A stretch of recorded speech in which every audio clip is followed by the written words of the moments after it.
10 pinakamagandang mga babaeng na link kay Jake Cuenca. 10. Ayon kay Jake, si Roxanne Ginoo ang kanyang first love, ngunit isang taon lang ang itinagal na kanilang relasyon bago sila naghiwalay noong 2008. 9. Naging on-screen partner ni Jake si Bangs Garcia sa Kung Ako'y Iiwan Mo.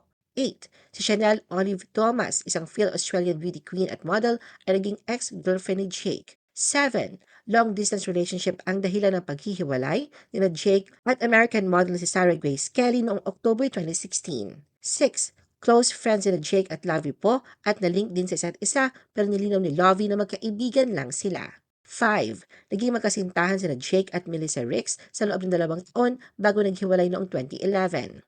4. Inamin ni Jake na niligawan niya si Jessie Mendiola noong magbida sila sa Maria Mercedes. 3. Isa si Sam Pinto sa mga aktres na niligawan noon ni Jake. 2. 3 taon din ang itinagal ang relasyon ni Jake at Kylie Versosa bago tuluyang naghiwalay noong April 2022. 1. Naging girlfriend ni Jake si Chi Filomeno bandang May 2023 at naging low-key sa kanilang relasyon, ngunit kamakailan lang usap-usapan na nag-break na raw ang dalawa.